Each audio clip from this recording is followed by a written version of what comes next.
Despite being previously linked to Kevin Hayes, does it make sense for the Wild to get back into trade discussions? Short answer, no. Longer answer on today's episode of Locked on Wild. You're Locked on Wild, your daily podcast on the Minnesota Wild. Part of the Locked On Podcast Network, your team every day.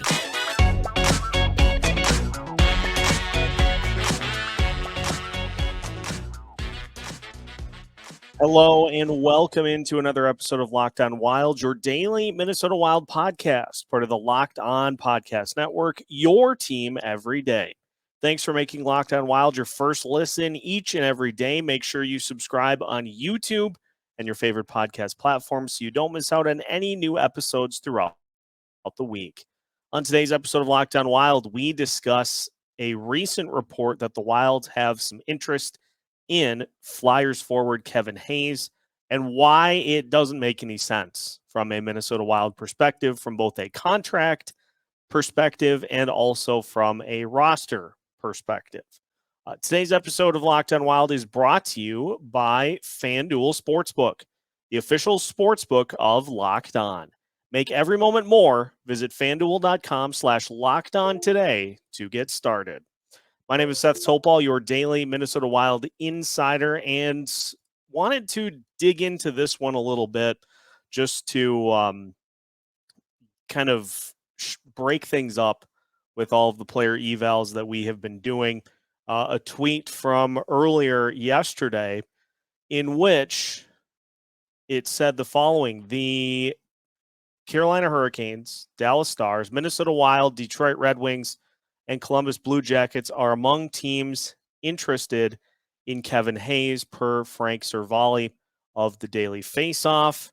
And that right there, you look at that tweet and you're like, okay, that is interesting because the bus is kind of full for the Minnesota Wild at this point, and the Wilds really don't have a lot to play with in terms of taking on salaries. And so there are a lot of hurdles right off the bat for any type of deal.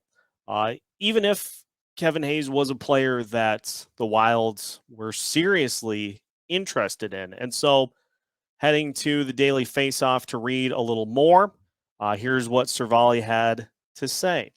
Interim Flyers GM Danny Briere acknowledged in a recent interview on Frankly Speaking that some players simply aren't fits for the Flyers, either through timeline or with John Tortorella, or both.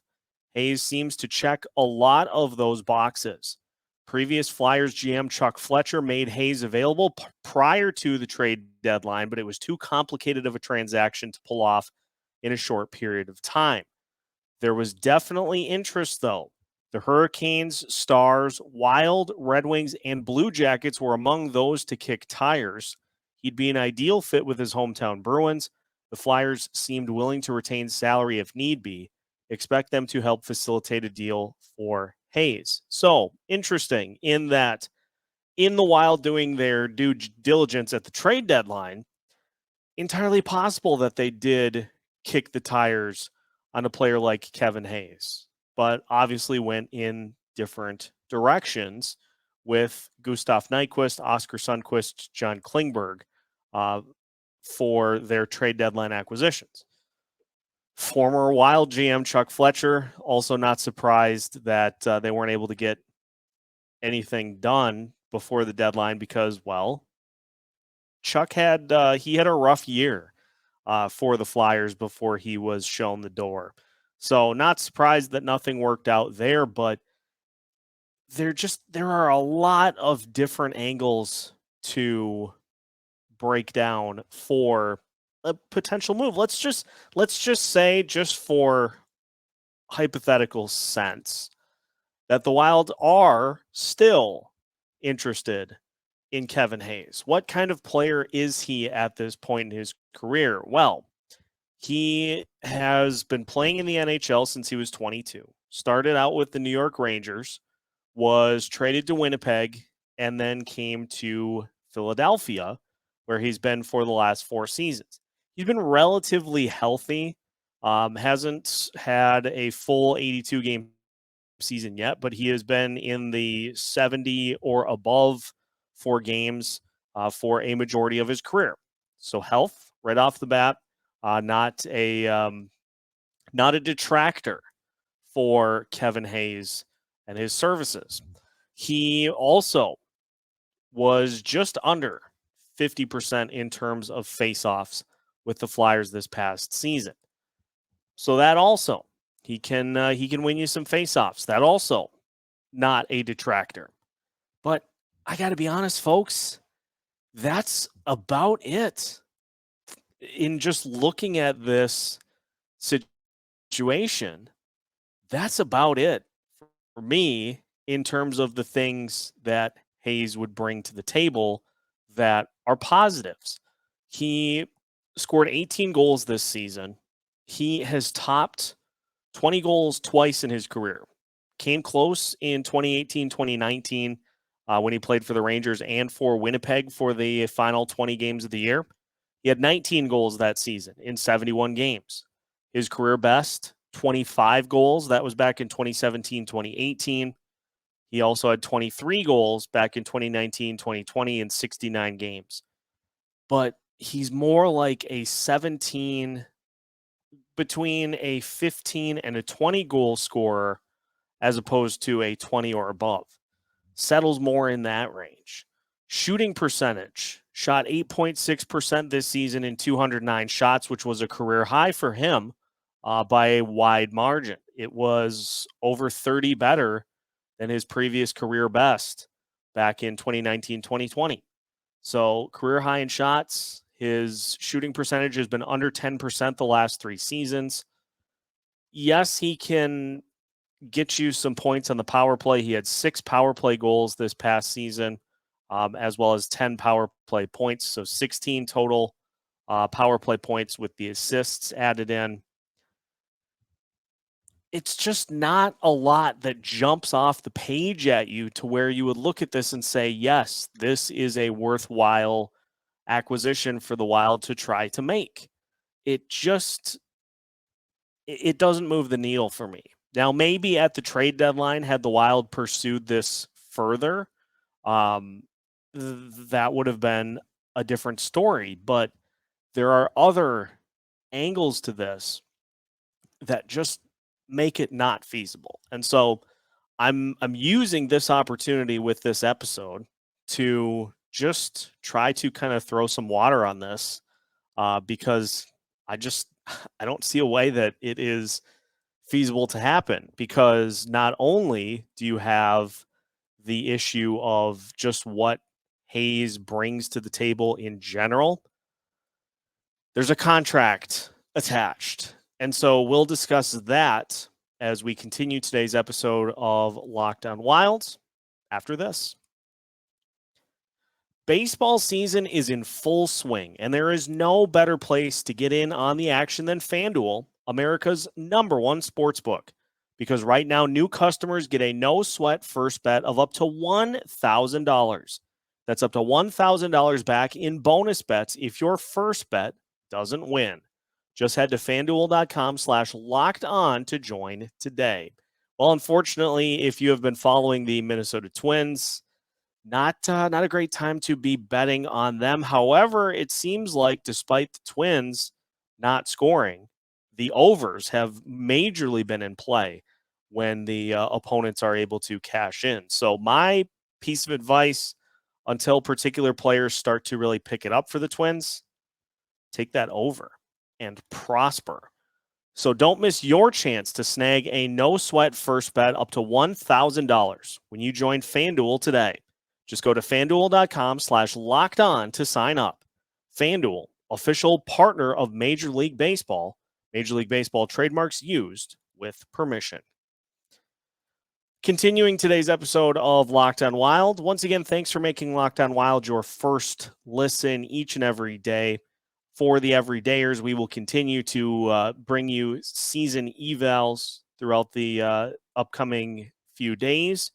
We'll talk about the rest of the third pairing defensemen, Alex Goligoski, John Klingberg, Brock Faber. But we're also going to mix in as well the possibility that the Wild try to move up in this draft. Joe Smith of The Athletic had a great breakdown of what that would take. And so we'll investigate a little bit as to just what it would take to move up and whether or not that's worth it for the Minnesota Wild. So make sure to stay tuned for that as well. If you haven't, make sure you subscribe and follow on your favorite podcast platforms so you don't miss out on those topics and others as well. So we were talking about Kevin Hayes and why I don't think it makes sense for the Minnesota Wild to try to go the route of acquiring a player in Hayes who, again, for me, just doesn't really seem to jump off the page all that much in terms of statistics and otherwise. Oh, and then there's the fact that his cap hit for the next 3 seasons is $7.142 million and some change. He's 31 years old. And so you would then have his contract on the books for the next 3 seasons. And so that also does not match up with what the Minnesota Wild are looking at over the next 2 seasons. You would have to have, at minimum, the Flyers retain half of that if you were going to make something work, which means that you are going to pay a little more for them to do that. And further point, you look at a couple of contracts that you would need to try to move in order to make this work. I'm playing devil's advocate here, just trying to lay out everything that would need to happen for something that I've already put my stamp on and said, don't do it. You would need to move a couple, at least one player in order to make this work. We know that Matt Zuccarello, Marcus Foligno going into the final year of their contract, Ryan Hartman as well. You'd have to move one of those guys to Philadelphia in order to make that happen, to free up money to take on the additional salary.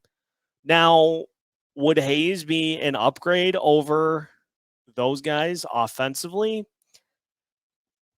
Maybe. I think you would probably have a higher floor than you would with, say, Foligno or Hartman. You'd probably have a higher floor with Hayes, somebody that could get you 10 to 15 goals, which is a number that Foligno rarely hits, hardly ever hits. And it's a number that Hartman is capable of, but we got a chance to see what happens when the penalty minutes start to climb and the production dips. So Hayes could theoretically give you a higher floor, and the other part of the equation is he's not a guy that takes a ton of penalties. So I guess that would be the third positive, is he's not somebody that takes a ton of penalties, but it still isn't enough to really move the needle for me. So you'd need to move, let's just, for argument's sake, let's just say Foligno. So you're going to have Philly retain half, which would get that down to about 3.6, right about there, $3.6 million cap hit. And so you move Foligno, you're pretty even. You're losing about $600,000 in cap room for next season. Then you would have to really find a way to massage the books after that, because then Hayes would be on there and you wouldn't have that factored in. And another year in which you're going to have $14 million not available to be used. So there would be a tough decision that would have to be made next season as well. And that's also not factoring in the fact that Philly making this trade is not looking for a vet on the final year of his deal. That's not a thing that they're going to be looking for in order to try to make this work. They're going to want prospects. They're going to want draft picks because they're trying to build themselves back up. Now, Foligno's play style would be one that maybe John Tortorella would enjoy. I wouldn't think that Foligno would be the worst fit on a Tortorella-led team, but you have a GM that's trying to clean up some of the mess made by Chuck Fletcher. They're going to want younger players. And so a further point to this trade proposal is, do you really want to give up a prospect to bring in a guy who really doesn't look that different than the guys that you already have? And that, if you weren't already in the no category, which, knowing the Locked On Wild audience, I know a lot of you are already there, that would probably be the one that would move everybody to the other side, to the no column in this type of deal. And so I find it interesting that just because there was interest earlier in this past season, just because there was interest at the trade deadline, and Bill Guerin's working the phones trying to come up with some options for depth pieces and upgrades, just because there was interest then does not mean that that interest still exists. And maybe it does. Maybe the Wild still are interested potentially in the services of Kevin Hayes. I think we have laid out a pretty compelling case as to why it just doesn't seem like a good idea. It just doesn't move the needle enough to where you could call it a substantial upgrade over Marcus Foligno, over Ryan Hartman, over Matt Zuccarello.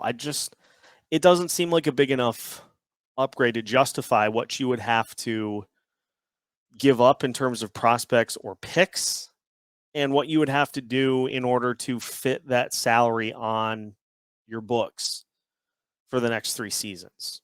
And I don't know. I feel like there is a higher chance that the Flyers don't find a home for him because of that contract and then end up potentially buying him out in a year and just dealing with that, because it's not a great contract, and you've got a team that is dealing with 2 of those right now. I just don't see the likelihood that they take on a third, really, in any stretch. I would put this, maybe since it was reported, I'd put it maybe a tick over 0%, but I would be shocked if this is something that ends up happening. Which, why bring it up here? Well, every now and again, if there is a rumbling or a rumor, we like to try to set the record straight a little closer to home than some of the national outlets are. So I think it's safe to say that Kevin Hayes not going to happen. And so we'll leave it at that, as we just kind of let that one speak for itself. We will finish today's episode of Locked On Wilds talking about the latest rumblings on a couple of different contract situations for the Minnesota Wild. One in particular that is going to hit close to home for this show. And so we'll finish today's episode of Locked On Wilds after this. Final segment of today's episode of Locked On Wild. Once again, thank you for making Locked On Wild your first listen each and every day. For the everydayers, make sure that you stay tuned for more player evals as we move throughout the rest of the week. Also, an opportunity for us to take a look at whether or not it makes sense for the Minnesota Wild to try to move up in the draft. And so we'll keep an eye on that. Draft is next week, so we'll have some additional coverage for you as the draft unfolds as well. with the fact that it has been a little bit of a quieter offseason for the Minnesota Wilds, it is interesting to note that there have been, it seems like, more rumblings that if the Brandon Duhaime contract situation does not resolve itself in a way that the Wild are comfortable with, that they could look to trade him.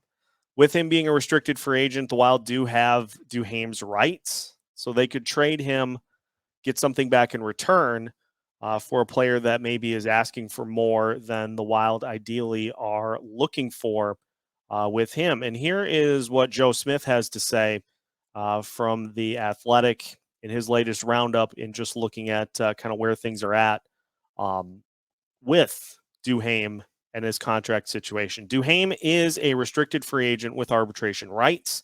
He's another guy the Wild would like to keep, as he is a versatile fit in the lineup. And you would have to imagine a potential replacement for Marcus Foligno if the veteran isn't re-signed after next season, the last on his contract. If no deal is agreed to with Duhaime, he is another player who could be moved. This also on the back of Ryan Reaves reiterating that he wants to come back to Minnesota, but would like more than a one-year deal. And as Smith notes, is trying to, quote, squeeze every dollar out of what could be his final NHL contract. It doesn't appear as though a deal is imminent, and he could test free agency July 1st and then circle back with the Wilds. I would say it's a pretty obvious choice between the two as to who should return. And this is a situation, too, where I think the way that the Wild need to play this with Ryan Reaves is let him see what else is out there. If there is a team that's willing to do this to me is the Nick Delorier situation last year all over again. And I would say between the two, Reaves provided more value than Delorier did, because Delorier brought some muscle at the end of the regular season, but then when the postseason started with St. Louis, was just completely silent. Reaves, acquired earlier in the year, helped get the Wild back on track, but similar problem with him is that once the postseason started, things got quiet. And so just let Reaves see if there's somebody out there that's willing to go to the level of a 2-year deal. Delorier got a 4-year deal from the Philadelphia Flyers with a full amount of trade protection, which is just, it's a lot for a fourth line guy. It ended up being, I think it was close, it was over $2 million per season. You got to just let Reaves see what's out there.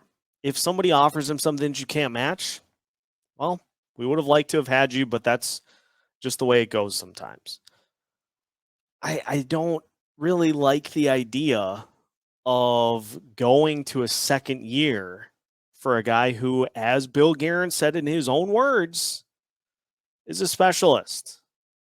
The rhetoric, and we'll talk about this as we get to both of their season evals. The rhetoric on both Calen Addison and Ryan Reaves is interesting, because we harp on Addison so much for being a specialist while not allowing him the opportunity to try to add other components to his game. And then when asked about Ryan Reaves, Bill Guerin says he's the best at what he does, which is being a presence out there. If you're not offering more than that, you're a specialist. So it is interesting that you get that on one side, not a problem with it at all. And on the other, you're like, can't have that in the lineup. So I would hope that we're going to start seeing some movement on things. Philip Gustafson's deal, Brandon Duhaime's deal, getting the ball rolling on a lot of these things with the draft coming up next week, because there's not going to be a ton in free agency. It's going to be pretty quiet. I think we all knew that coming in, but free agency will be very quiet for this team, and rightfully so. We've reiterated all season long, all off season so far, that these spots in the lineup that need to be plugged should be plugged by younger players. And so it's time to start putting the money where your mouth is as an organization and start giving some of these younger players an opportunity to get some play. So big takeaways from today's episode: interest in Kevin Hayes. It's a no from me. It's a definitive no from me for a multitude of reasons. And it's going to be very interesting to see how these contract situations play out with Duhaime particularly, and also with Ryan Reaves. I would say you try to hit a number with Duhaime. You go up to a certain point, and if he is not willing to meet that, then you explore other options. But I think you let Reaves make the first move. If you're the Wild, let him see what's out there. If somebody's willing to give him what he's looking for, then you kind of oh darn, would have loved to have been able to make that work. But don't be the one to do it. I don't think so. That's what we've got for you for today's episode of Locked on Wild. Once again, thanks for making Locked on Wild your first listen each and every day. Again, if this is your first time tuning in to Locked on Wild, we're glad to have you and hope that you stick with us through the rest of the offseason, through the draft, and into next year as well. If you are one of the everydayers that tunes in each and every day of the week, we thank you once again, and we look forward to having you back on tomorrow's episode. Either way, make sure that you follow us on YouTube and your favorite podcast platforms so you don't miss out on any new episodes throughout the course of the week. We have new content for you every Monday through Friday as part of the Locked On Podcast Network.